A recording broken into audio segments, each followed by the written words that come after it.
Muy buenas tardes.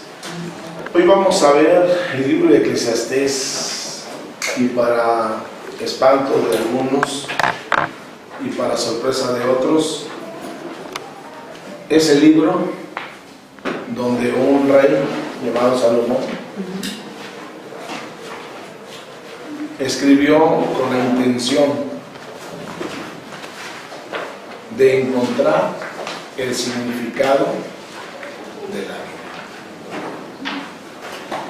Esta pregunta va a ser a manera de tema, un tema que tú tienes que desarrollar para dentro de 8 días.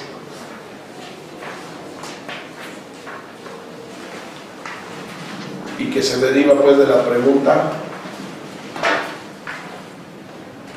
¿cuál es el verdadero significado de la vida?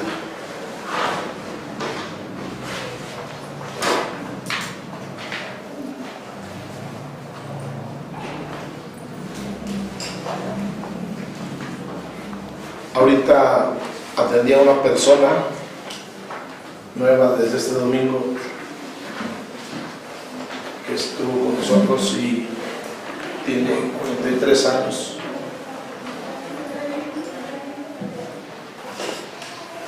Y no conoce.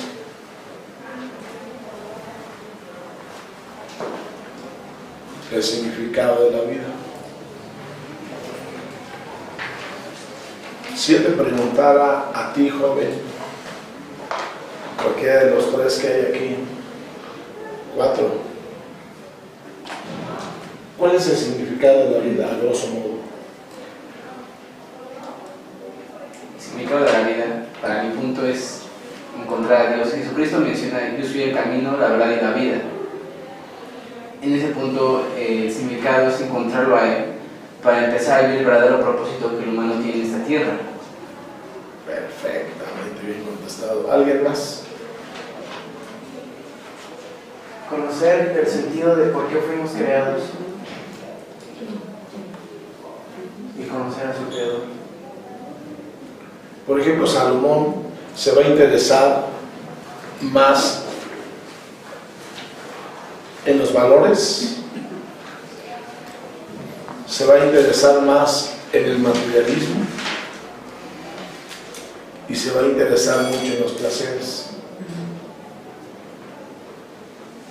Y vamos a ver que en los valores o principios morales, éticos, se perdió.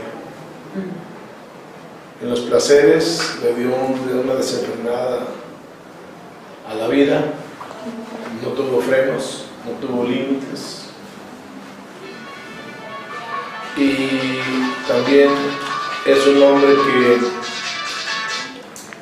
que se dice en la escritura que él construía o edificaba muchas casas de campo. El libro de Cantar de los Cantares, que es el último que vamos a ver en esta sección de este semestre, dice que él plantaba muchos huertos,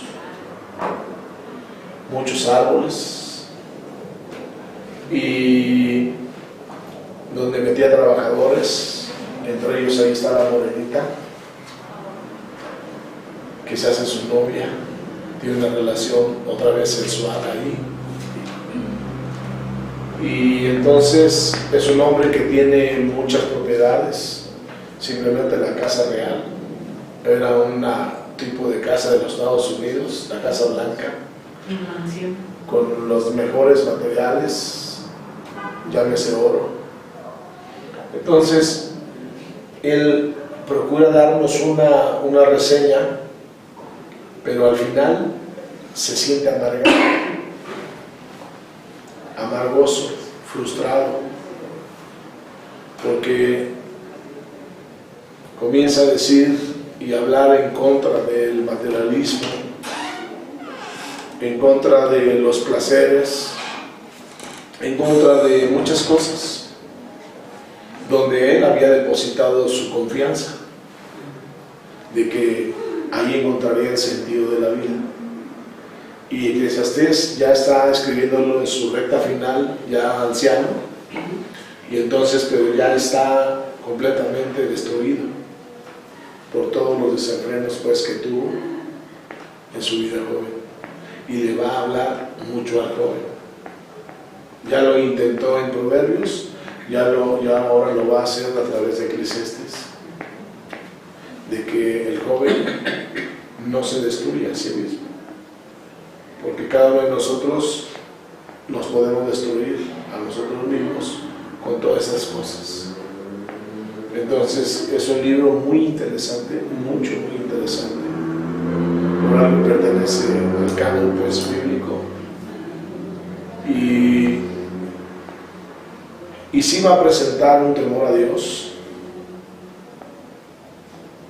porque dice al joven: bueno, haz lo que te venga en gana, pero al final darás cuenta de cada una de las cosas que hiciste. Y insta mucho al joven 12:1 a que se acuerde de su Creador en los días de su juventud, o sea que después ya esté chocoso con él y ya no quiere nada con Dios, porque está completamente frustrado. Entonces hoy vamos a comenzar dejando de tarea cuál es el verdadero significado de la vida, y lo vamos a desarrollar como un ensayo. ¿Ok?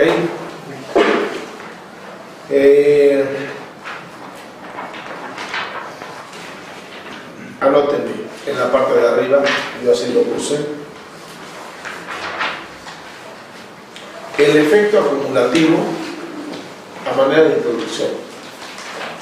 El efecto acumulativo, arriba de introducción de Eclesiastés. El efecto acumulativo de la decadencia espiritual.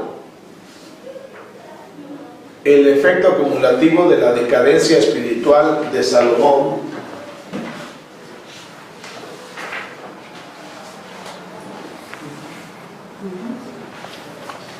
el efecto acumulativo de la decadencia espiritual de Salomón,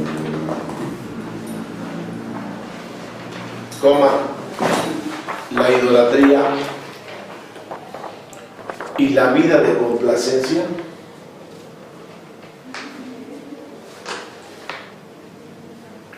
lo dejaron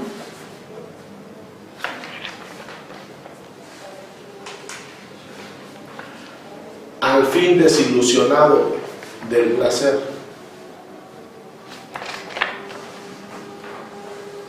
y el materialismo,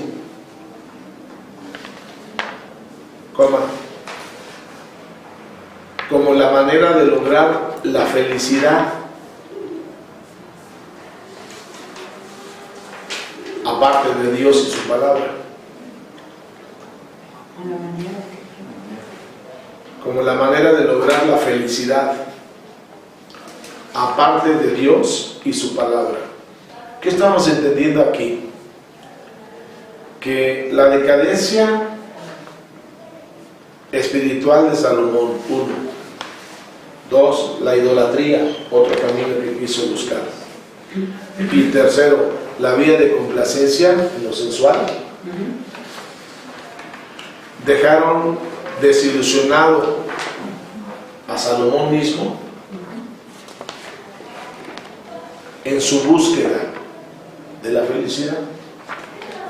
A través de esos caminos, él quiso encontrar el significado de la vida, la felicidad.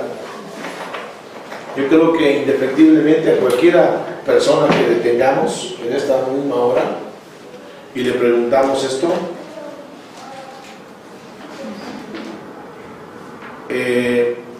nos puede responder que de una manera u otra él también pues está enfocado en esto, en buscar la felicidad. Yo creo que tú y yo, cuando vinimos a Cristo, vinimos por esa razón, porque no éramos felices. Veíamos que las cosas materiales nos ponían contentos por un rato y la desilusión luego aparecía. Entonces venimos a Cristo porque lo que Él nos ofrece es eterno. Es algo que comienza desde aquí mismo, desde esta misma hora. Es un gozo que no acaba, etc. Y estamos siempre felices. Si le queremos dar más valor a las cosas que nos pasan, allá nosotros. Pero Él nos dice: yo te prometo que este gozo que pongo en ti crece conforme a tu medida de fe, y que ni las circunstancias podrán apagar toda la alegría que yo traigo a tu vida, porque lo que Él da no es algo tangible, algo material que se puede desgastar y acabar. Lo que Él da es espiritual y lo da al corazón. No hay nada ahí escrito, Lulu. Entonces es fundamental ese tema. Ese tema nos tiene que wake up, despertar. Porque pareciera ser que la capiscamos, la pescamos por un momento y llega otro tiempo en el que andamos otra vez bien pasguatos, bien desanimados, con la cobija a rastras y bien desenfocados. Es enfocarnos. Esos chavos que ya se cargan, no salgo yo por ellos. Es enfocarnos en que la felicidad no puede venir de otro ni de otros, sino de Dios.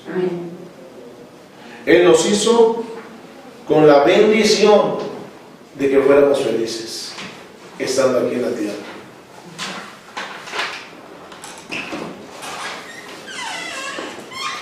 Solamente para disfrutar te hicieron a ti y a mí también.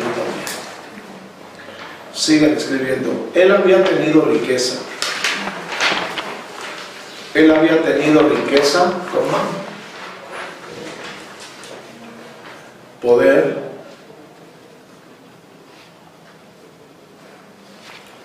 honra, fama y placeres sensuales. ¿Notan qué tenía? Todo. Continúan, sensuales, en gran abundancia. Placeres sensuales en gran abundancia. O sea que la abundancia, si no viene de Dios, porque Él sabe las cosas abundantemente, pero el diablo, cuando nos la da, o se las llega a dar a los que se las da, nos vuelve locos.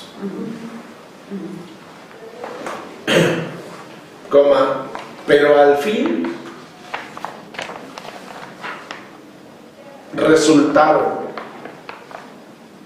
en futualidad, F-U-T-U-L-I-D-A-D, futilidad, sin nada, futilidad.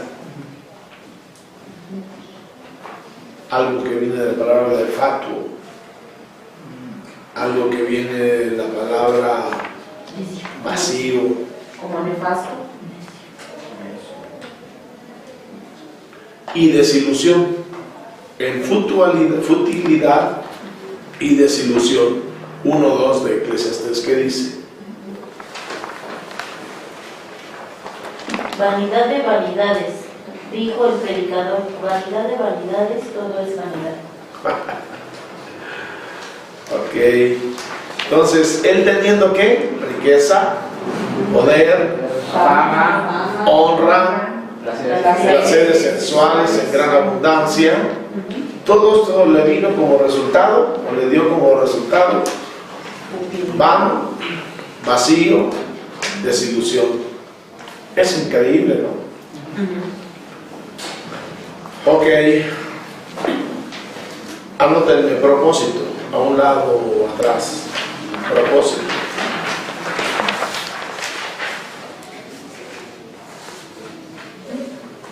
Transmitir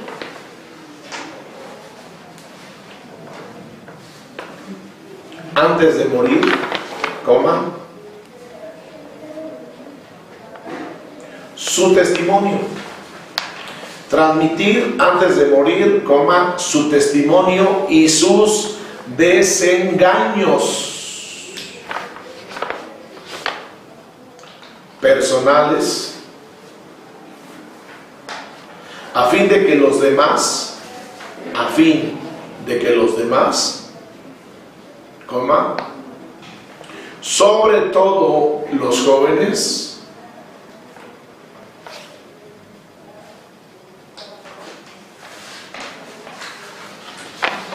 no cometieran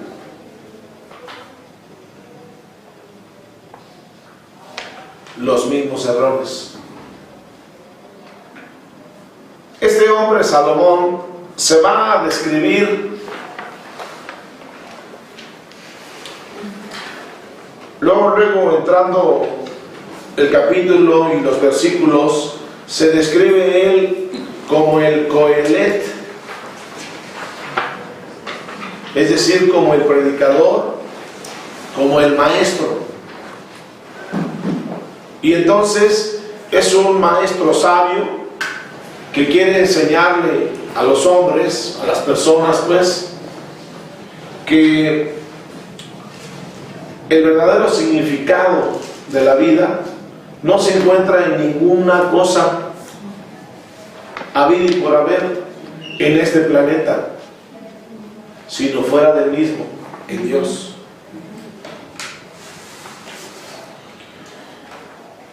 Y le quiero decir a los jóvenes, por favor, no cometan los mismos errores que yo cometí en estado joven. Les quiere evitar dolores de cabeza, les quiere evitar sufrimientos. Y entonces, para R.Y. Scott, el libro de Eclesiastés es el libro más extraño de la Biblia, o por lo menos el libro cuya presencia en los cánones sagrados del judaísmo y del cristianismo es la más inexplicable. Subrayenme, la más inexplicable y más extraña.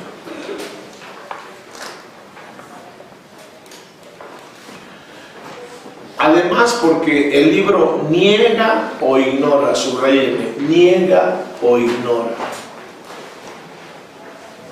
algunas de las doctrinas más preciosas de los demás libros de la Biblia. ¿Ustedes conocen una doctrina de Jesús, por ejemplo? ¿Qué doctrina?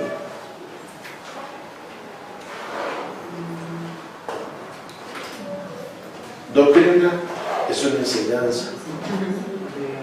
Cuando él enseña sobre la salvación, por ejemplo.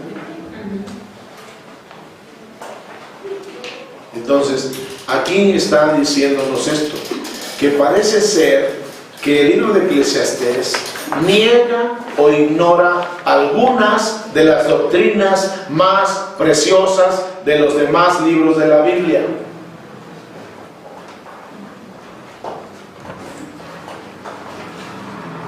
Una doctrina puede ser también, por ejemplo, Cuando habla del perdón. ¿cómo? Cuando habla del perdón. Cuando habla del perdón, cuando Dios se lo señala en Deuteronomio 25 al pueblo que debe perdonar las deudas que se tienen unos con otros, los esclavos hacia el patrón, el dueño, cuando se debe, bueno, etcétera, la aparición del Goén, el libertador, que en ello está expresando salvación también, etcétera. Son muchos, está llena la Biblia. Entonces aquí dice este hombre, Scott, dice: el libro además niega o ignora algunas de las doctrinas más preciosas de los demás libros de la Biblia. Por ejemplo, no se aprecia que Dios se ha revelado ya a través de su pueblo, que es conocible y es providente. ¿Qué dice Romanos 8:21? Y sabemos que a los que aman a Dios, todas las cosas les ayudan a bien, y esto es a los que conforme a su propósito son llamados. Entonces, la cita nos está hablando de un Dios todo providencial. Ajá. Todo proveedor. Y que está al tanto, en control de cada una de las circunstancias del hombre que cree en Él. Es decir, vamos a ir entendiendo cómo Salomón presenta muchos hechos debajo del sol, como si debajo del sol fuera lo primero al ámbito espiritual o a lo que está en los cielos, donde mora el Creador. Y todo es futilidad, todo es fatuo, todo es nulo, todo es frustración. Y no se da cuenta, no te has dado cuenta que Romanos 8:28 dice que todas las cosas, ¿a quiénes? A los que aman a Dios, todas las cosas, buenas y malas, Salomón, les ayudan a bien.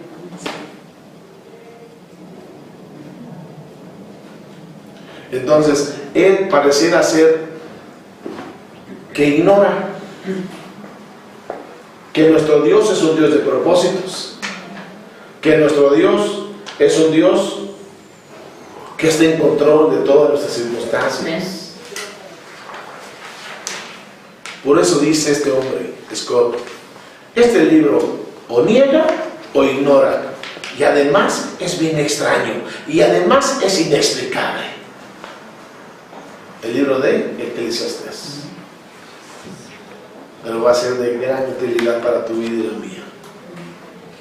Según Coelet, es el mismo,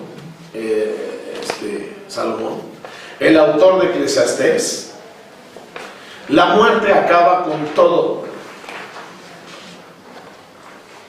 Y la vida parece ser sin sentido. Acababa yo de escuchar en la radio ese mismo momento que estaba escribiendo esta clase, y decían en el radio lo siguiente, bueno, ya lo puse aquí para que no se me olvidara, que si no vivimos expectantes del día de mañana, sin saber a ciencia cierta lo que pueda venirnos, perdemos todo entusiasmo de vivir.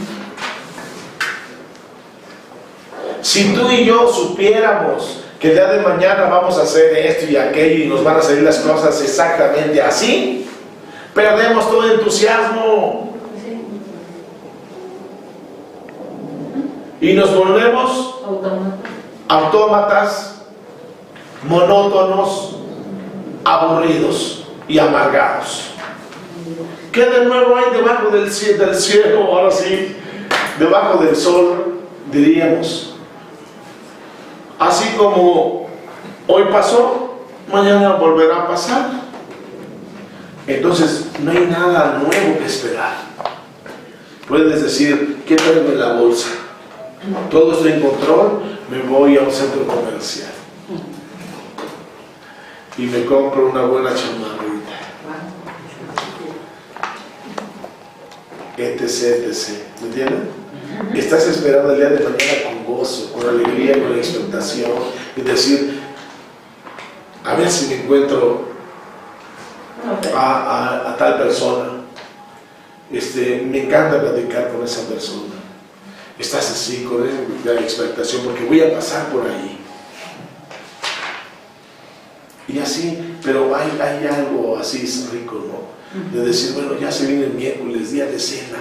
No, pero esta vez quiero cenar diferente, porque la diabólica luego me amenaza. Y entonces tú dices, el día de mañana me quedo que como sano, ceno sano.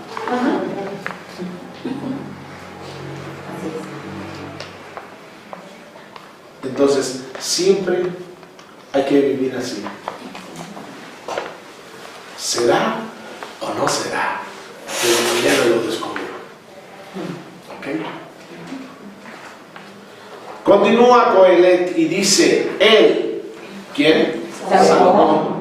Habla desde el punto de vista de un hombre cuya noción de Dios y de las cosas espirituales está limitada al conocimiento. Solo siempre y siempre está diciendo, debajo del sol, debajo del sol, debajo del sol. O sea, sin ninguna revelación especial del cielo. Como si el ámbito material o físico en el que habitamos haya sido antes que el espiritual. Primero todo sucedió en lo espiritual. Y como consecuencia de lo espiritual, habiendo hecho Dios ángeles, arcángeles, querubines, serafines y una cosita aquí y una cosita allá en el ámbito espiritual, después le dijo a su hijo, hagamos el mundo, en el cual vamos a diseñarle una casa, un hogar,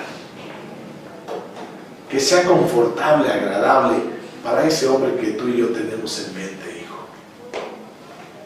Y así fue. Entonces, siempre todo sucede primero en el ámbito espiritual. Escúchalo. Tú no puedes mostrar una sonrisa sin antes sentir en el corazón gozo. Así es. ¿No es así? O sea, el espíritu está contento, está feliz, porque luego decimos, este está sin espíritu, todo desangelado.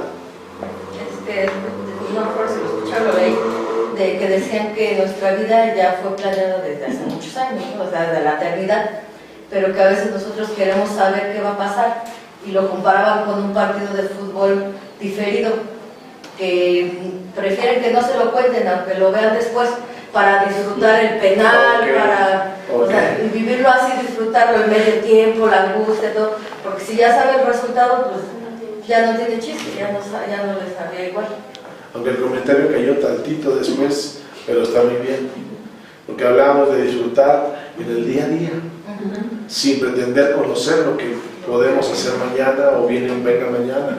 Y eso de los partidos de fútbol yo también los he saboreado así, no quiero que nadie me cuente, pero ya nos acabamos de tener un comercial en la época del mundial pasado. Llegaba un cuate, salía de la oficina y se pone unas orejeras, algo así, le da su tarjeta al checador, sale y lo quiere frecuentar, o sea, topar a alguien, y a todos los evita, llega a la casa y al abrir la puerta le sale su niño y le dice, perdió nuestro equipo. Y él quería irse ya al punto inicial de algún partido grabado, ¿no? Que le hayan grabado. Ok, aquí hay que volver a decir que Salomón no conocía muy bien el ámbito que está arriba del sol. Todo lo cifraba hasta el sol, como si Dios existiera en el sol. Del sol para abajo. Todo del sol para abajo. Como aquel que baja una cortina, ¿no?, de su casa. Como diciendo, esto es todo, ¿no? Eso es todo, esto es todo, amigos. Y en ese momento, lo que está ignorando es que el hacedor de sueños está arriba del sol. Y que el sol solo es una luminaria que le puso a este mundo para proveerle calor y luz, pero Dios es mucho más que eso. Entonces, primero y lo más importante, todo sucede en el ámbito espiritual.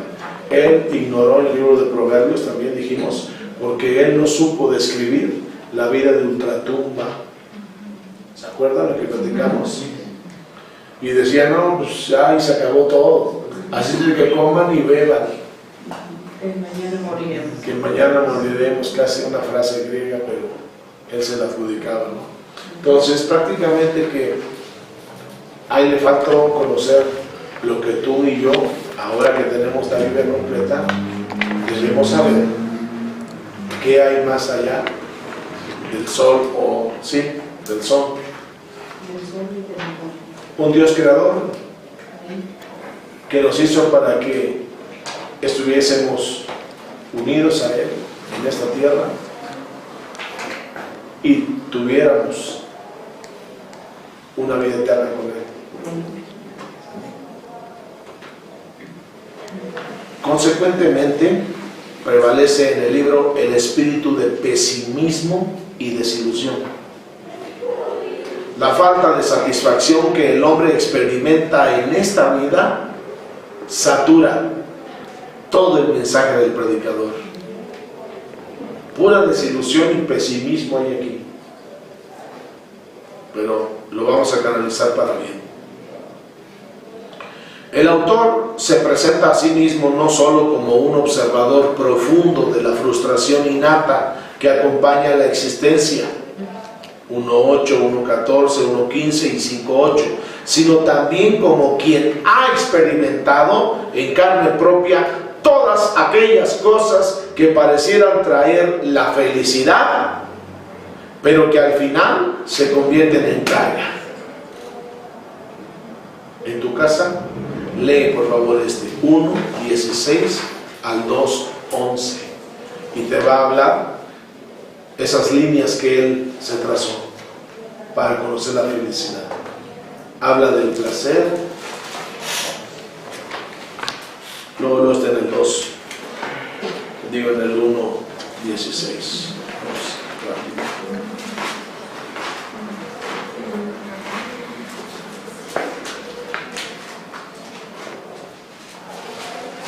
Eclesiastés 1.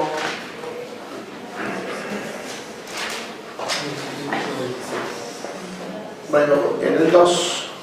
Dije yo en mi corazón, ven ahora, te probaré con alegría y gozarás de bienes. Mas he aquí, esto también era vanidad. A la risa dije, enloqueces. Como queriendo encontrar la felicidad. Y al placer, ¿de qué sirve esto? Propuse en mi corazón agasajar mi carne con vino y que anduviese mi corazón en sabiduría con retención de la necedad, hasta ver cuál fuese el bien de los hijos de los hombres, en el cual se ocupaban debajo del cielo todos los días de su vida. Engrandecí mis obras, edifiqué para mí cosas, planté para mí viñas, me hice huertos y jardines y planté en ellos árboles de todo fruto. Me hice estanques de aguas para regar de ellos el bosque donde crecían los árboles. Compré siervos y siervas, no sé si son los, si se escriban, ¿saben qué? Si son hombres y personas, pues, porque se escribe con ese, el otro es con C, ¿no? Y tuve siervos nacidos en casa, ojo. También tuve posesiones grandes de vacas y de ovejas, más que todos los que fueron antes de mí en Jerusalén. Me amontoné también plata y oro y tesoros preciados de reyes y de provincias. Me hice de cantores y cantoras, de los deleites de los hijos de los hombres y de toda clase de instrumentos de música.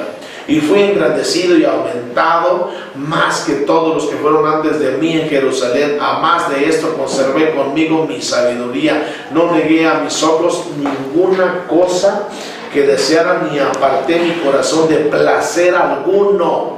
Todo lo probó. Porque mi corazón gozó de todo mi trabajo, y esta fue mi parte de toda mi faena. Miré yo luego todas las obras que habían hecho mis manos y el trabajo que tomé para hacerlas. Y aquí todo era vanidad y aflicción de espíritu y sin provecho debajo del sol. Quiero decirte pues entonces que él se enfocó a querer vivir del placer y de lo que veía su ojo y de lo material. ¿Amande? Todo lo material. Todo materializado, es correcto. Y todo terminó siendo una carga. Se convierten en carga, dice aquí. ¿Ok? Eclesiastés es uno de los libros más difíciles de interpretar porque encierra la mayor cantidad de enigmas.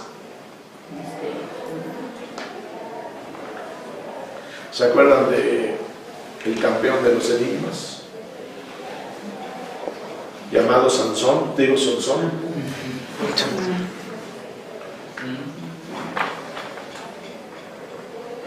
Bueno, aquí se encierra cualquier cantidad de estos dichos con significado muy profundo que no estaba para cualquiera entender.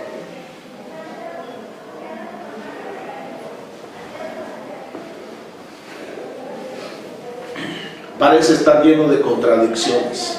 Por un lado se recomienda la religión, el cumplimiento de los mandamientos divinos, la sobriedad, la prudencia y la justicia social. Por otro lado, se encuentran afirmaciones desconcertantes que, tomadas aisladamente, parecen contradecir a determinados postulantes morales, entre ellos Salomón. Por ello, se ha acusado, ¿cómo? Al autor de Eclesiastés de epicúreo, es decir, hedonista, es decir, persona que procura el placer de inmediato. Ahí mismo está escrito. Se le señala de escéptico, que puede existir una mejor vida arriba del sol o debajo del cielo, ¿no? Arriba del sol, del cielo. Es escéptico, pesimista y fatalista. El mexicano, hay muchos campeones aquí. Y aún materialista. En cambio, otros lo acusan de ser iconoclasta por excelencia, pues demuele a los ídolos de la sabiduría, las riquezas, el placer, el poder, el orgullo, la fama, e indica que todo esto es vana ilusión.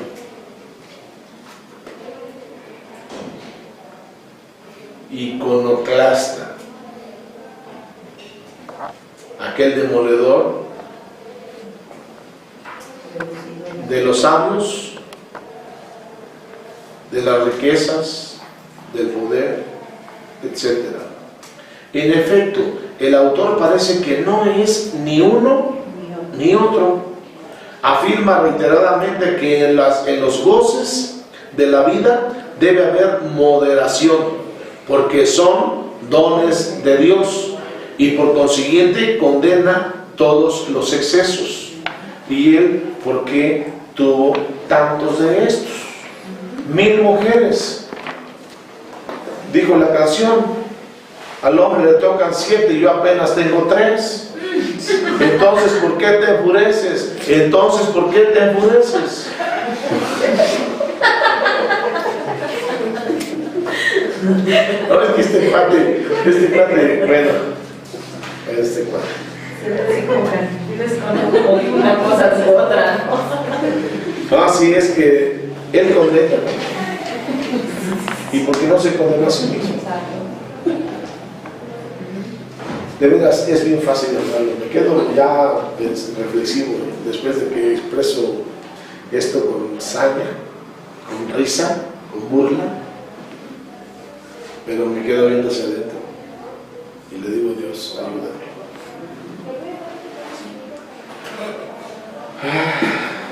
Porque caer en excesos es bien fácil. Entonces, exceso es malo. Y él está expresando que son dones de Dios, el gozar de la vida, que Dios nos ha dado a unos algo, a otros otra cosa, y nos llenó de dones como para pasarla bien, pero con moderación, porque los excesos son malos. ¿Quién es el autor? ¿Por qué se incluye este libro en el canon? ¿Qué mensaje transmite este libro? ¿Cuál es el valor para Lelo? No, para el creyente actual. ¿Cuál es el valor para el creyente actual?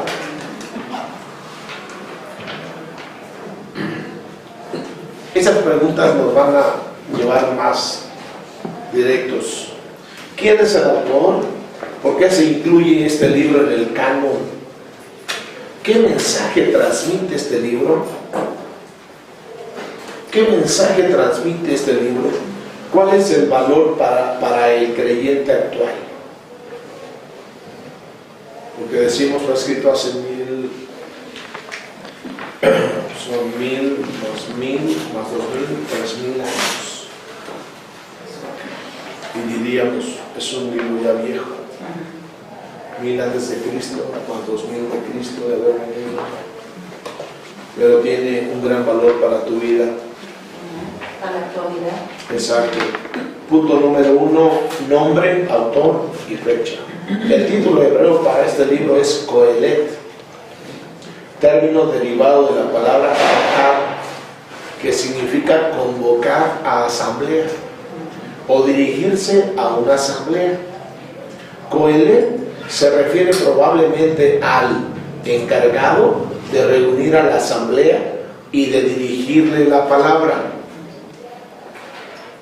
En la Septuaginta, o sea, la antigua versión griega, el nombre Coelet se traduce por Eclesiastés. Desde ahí viene el nombre. Vocablo relacionado con la palabra eclesia, que entre paréntesis es asamblea. Anoten, antes de darle la vuelta, anoten. Primero de Reyes 1R81. Primero de Reyes 8.1. Anoten, Salomón en ocasiones reunía una asamblea de israelitas y se dirigía a ellos.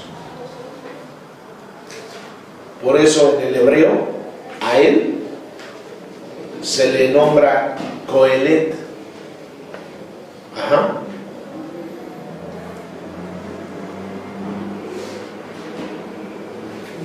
Como el que convoca a asamblea. Y él también, bueno, ya más traducido al vocablo nuestro, es el predicador. Se llega a llamar él también el predicador.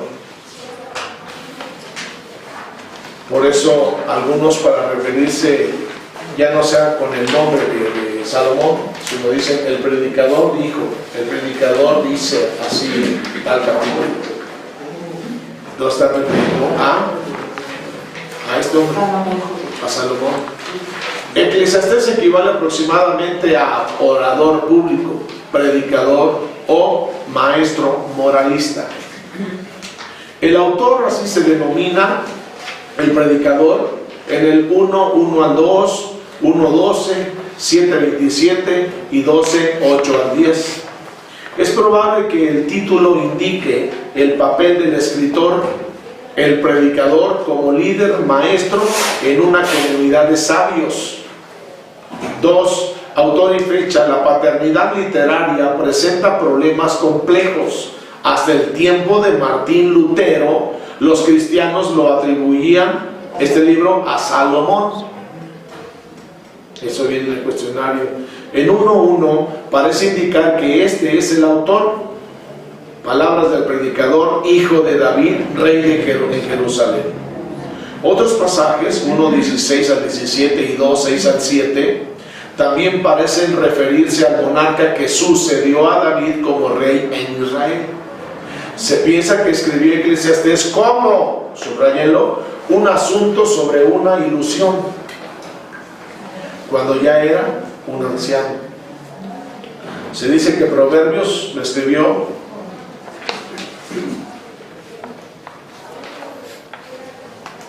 en una edad madura, Cantares en una edad intermedia y Eclesiastés en una edad anciana. La tradición dice que después que Salomón se apartó de Jehová y de su camino y prestó culto a ídolos, se arrepintió. Esto fue al acercarse al fin de sus días, de su vida. Así que el libro de Eclesiastés es su testimonio sobre la carencia del valor de todos sus logros y riquezas. Es su testimonio sobre la carencia del valor de todos sus logros y riquezas. Por eso acaba frustrado. Se recalca la vanidad de todas estas cosas y la necesidad de temer a Dios y guardar sus mandamientos. ¿Qué tiempo llevamos? 45. Ok.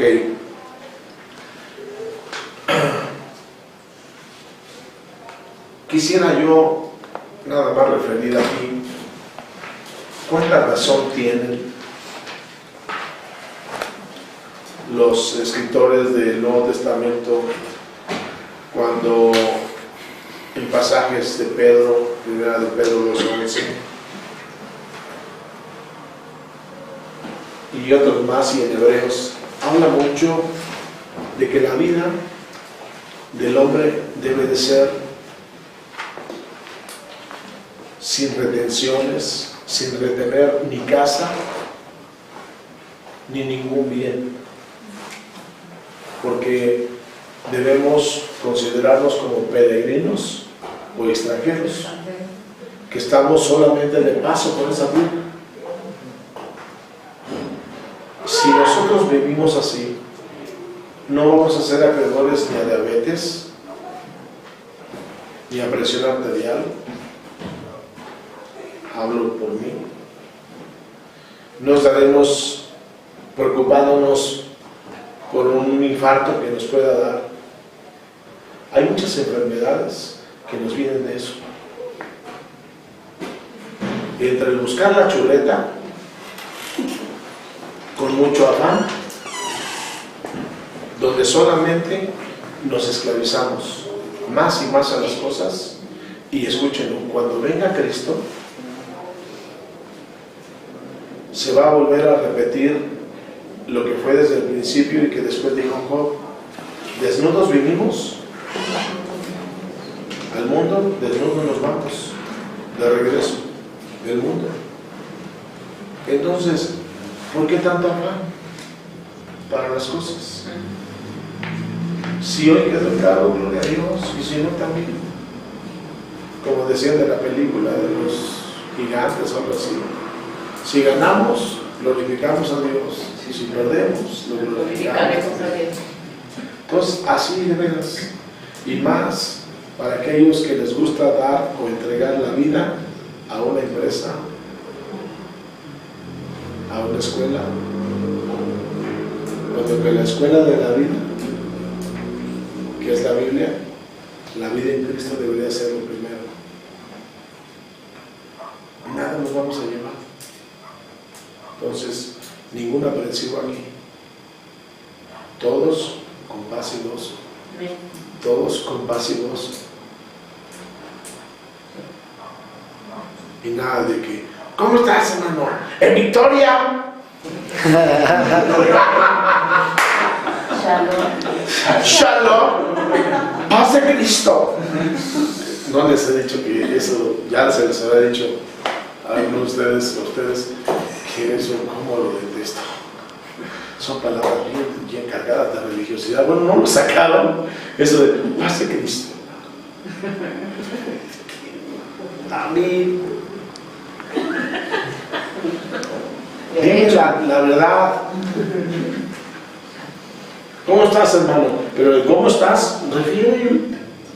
¿Cómo estás? Chido. Un poquito compulsadas en la cabeza, brother, porque me acabé 4 cortes. Estoy por eso. Pero esa es la verdad. Paz de Cristo. Paz de Cristo, hermano.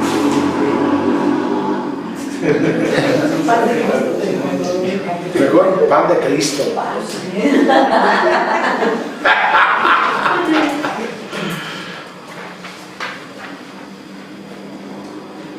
Ok.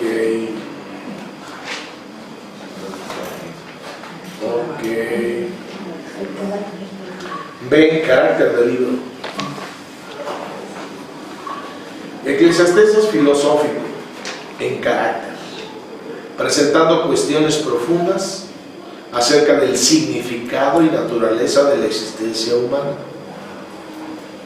Siendo un sabio, Coelet pone todo su empeño en buscar la verdad y en descifrar los enigmas de la vida. Es al mismo tiempo un pensador que no se conforma con aceptar las ideas de otros. Ojo, algunos aquí nos gusta dirigirnos en esta vida conforme a las palabras de otros. Lo que yo digo luego fuera de es pequeño chascarrillo para hacerte reír, pero tú pon más atención a la Biblia. El consejo, bueno, está en la Biblia. Entonces, no se trata de dirigirnos la vida, se trata de enseñarnos con la palabra de Dios cómo debemos de vivir. Entonces, dice que él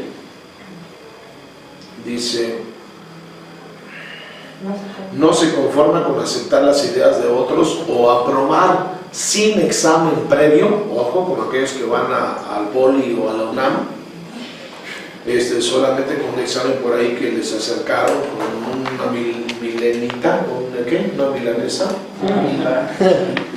los postulados de una tradición. Eclesiastés se parece más a un diálogo del autor consigo mismo que un discurso formal. Parece como que él mismo interpreta algo, describe algo que ignoraba y que luego después lo sepulta él mismo. Y así está, entre que despierta y se duerme, entre que se alegra y se pone triste. O sea, las dos. Los dos polos, está entre los dos polos. Sé el pensamiento de Coelet, es decir, el predicador, es decir, Salomón, es decir, el maestro, es decir, el conferencista. Como explorador, Coelet busca el significado de su existencia y examina la vida debajo del sol, otra vez, desde todo punto de vista, para ver dónde se encuentra la felicidad. Descubre que todo es vanidad, es decir, que todo es vacío, inconsistente y fugaz, como un soplo, como la neblina o una ráfaga de viento. Todo es una serie de actos incoherentes y sin importancia. 3:1-11, que concluye con la vejez, 12:1-7, y con la muerte. Esta afecta igualmente a sabios y necios, ricos y pobres, animales y hombres. Pero una vez más, lo que le faltó a él conocer es la vida después de la muerte. En la vida, los días del hombre son dolorosos. En la muerte, todo queda atrás o todo quedó atrás. Por tanto, mejor es el día del fallecimiento que del nacimiento. ¿Cómo la ven? Qué pesimismo. Qué pesimismo, qué fatalismo. 7:1. Como Job, Coelet observa que la justicia también se malogra en esta vida. Hay justos a quienes sucede como si hicieran obras de impíos, y hay impíos a quienes acontece como si hicieran obras de injustos. 8:14. Tampoco aprovechan al hombre el culto, la rectitud y la piedad. Ah, caray. Dice, he visto a los inicuos sepultados con honra, mas los que frecuentan el lugar santo fueron luego puestos en olvido en la ciudad donde habían actuado con rectitud. Miren, el Salmo 73 fue escrito por el director de alabanza de su padre, llamado Asaf. Y Asaf trata este asunto. Y en el 73, creo versículo 16, porque lo acabo de sacar, ahí está refiriendo ya el fin que tendrán estos fraudulentos, estos malos. Porque él comienza diciendo que se comía en su hervor, en su acidez, de ver cómo el injusto progresaba. Y entonces en el 16 va a decir que verdaderamente ahora ya conoce su fin, porque Dios se lo muestra. Que no se alegre por cuanto prospera el justo, porque tendrá un final fatal. Salmo 73, conociendo esto este cuate, Salomón, porque él reinó después de su padre David. Asaf fue antes que él. Quedaron los escritos. ¿Por qué no les echó una ojeadita? Porque aquí está diciendo que es mejor, como Job, también cuando expresaba palabras sin haber conocido a Dios, que no entendía. Yo veo que los impíos prosperan y a Dios no le molesta. Exacto. Entonces aquí, y luego decía él, maldito el día que nací. Porque me morí en el vientre de mi madre. Entonces aquí es mejor el día del fallecimiento que del nacimiento. Qué bárbaro. Como Job, Coelet observa que la justicia también se malogra en esta vida. Hay justos a quienes sucede como si hicieran obras de impíos, y hay impíos a quienes acontece como si hicieran obras de injustos, y etcétera. Sin embargo, Coelet trata de cobrar consuelo, señalando los modestos goces que ofrece la vida. Modestos, ojo, modestos. 3:2 al 13, 8:15 y 9:7 al 9. Pero el misterio del más allá queda sin vislumbre de solución. No obstante, el predicador tiene poca luz sobre Dios y sus caminos. No es incrédulo. Para él, Dios es el creador, 12:1. Y la responsabilidad mayor del hombre se sintetiza así: teme a Dios y guarda sus mandamientos, 12:13. Salomón sigue desconcertado ante la manera en que Dios dirige los asuntos humanos, pero afirma que el Señor no tiene que rendir cuentas, 3:11, 14 y 7:13. Que el hombre debe aceptar de su mano lo malo como lo bueno, como que le copia algo a Job, ¿no? 7:14. Y que todos tendrán que ser juzgados, 11:9. Cuestionario, basándome en lo último, ¿por qué una persona sabia como Salomón cuestiona tanto la manera en que Dios dirige al mundo? Se dijo sabio, ¿no? Tú y yo, sin ser sabios, ¿por qué también lo hacemos? Pero respóndanme un poquito, amplito. ¿Se me van a una o no me la dejan en blanco? No es posible. No es posible, profeta. Están papa. Es una interpretación tuya. Y no te voy a poner un tache. Posiblemente no razonas nada, ¿no? Pero estás interpretando ahí. Porque nosotros cuestionamos mucho a Dios en lo que hace, cuando que Él es soberano. 2. En la clase pasada vimos el juicio que tendremos los creyentes. ¿Cuál y cómo es este?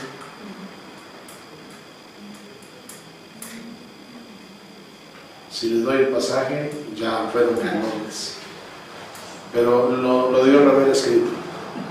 3. ¿Qué y quién es Coelet? Hay un significado para Coelet y hay el nombre de Coelet. 4. ¿Cuál es el carácter del libro de Eclesiastés? 5. ¿Cuáles son los temas que parece que ignora este libro? 6. ¿Qué recomienda este libro? 7. ¿De qué fue acusado Salomón? 8. ¿Cómo interpreta el libro Scott? 9. ¿Por qué es providente según Romanos 8:28? ¿Desde cuándo se le llama al libro de Eclesiastés como tal y de qué palabra proviene. Vale.